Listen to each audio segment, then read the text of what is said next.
नमस्कार विद्यार्थी मित्रांनो, बघा टॅक्स असिस्टंट 2016 ला प्रश्न विचारलेला आहे आणि प्रश्न सर्वनामावर विचारलेला आहे. तर बघा MPSC मध्ये कमीत कमी 2 ते 3 प्रश्न हमखास विचारतात. आता बघा 5707 जागा आहे आणि यामध्ये सुद्धा MPSC कमीत कमी सर्वनामावर आपले या सर्व परीक्षेमध्ये 4 ते 5 100% प्रश्न विचारणार आहेत आणि आपण मागील ज्या परीक्षा झालेल्या आहेत त्या परीक्षेचे जे प्रश्न आहे ते आपण सोडून घेणार. बघा आपण कोणता प्रश्न आहे तो आपण बघणार आहोत विद्यार्थी मित्रांनो.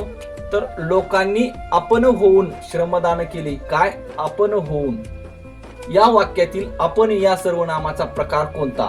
तर आपण या सर्वनामाचा आपल्याला प्रकार ओळखायचा सांगितला तर अनुसंबंधी सर्वनाम, आत्मवाचक सर्वनाम, दर्शक सर्वनाम आणि सर्वनामोत्पन्न सर्वनाम.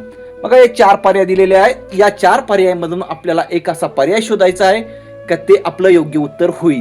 तर बघा विद्यार्थी मित्रांनो, लोकांनी म्हणजे लोकांनी काय आहे वाक्याचा कर्ता आहे. लोकांनी आपण होऊन श्रमदान केले. बघा इथं लोकांनी काय केले? आपण होऊन श्रमदान केले. म्हणजे आपण स्वतः इतर कोणीही न सांगता आपण जे काम केलं म्हणजे श्रमदान केलं ते कसं केलं? स्वतः केलं. म्हणजे इथे काय होईल मग? स्वतःशी निगडीत हा शब्द आहे तर मग काय? तर आत्मवाचक सर्वनाम हे त्याचं योग्य उत्तर होईल. तर बघा विद्यार्थी मित्रांनो, त्यानंतर अनुसंबंधी सर्वनाम म्हणजे अनुसंबंधी म्हणजे काय? जोड शब्द, जोड असे जोतो हे जे शब्द जोड शब्द जोडून आलेले जे शब्द असतात त्यालाच आपण काय? अनुसंबंधी सर्वनाम असे म्हणतो. आता दर्शक सर्वनामे म्हणजे काय? हा, ती, ते हे जे शब्द येतात त्याला आपण दर्शक सर्वनाम असे म्हणतो विद्यार्थी मित्रांनो. आणि सर्वनामोत्पन्न सर्वनाम म्हणजे काय? तर सर्वनामातील इतर जे घटक असतात त्यालाच आपण काय म्हणायचं?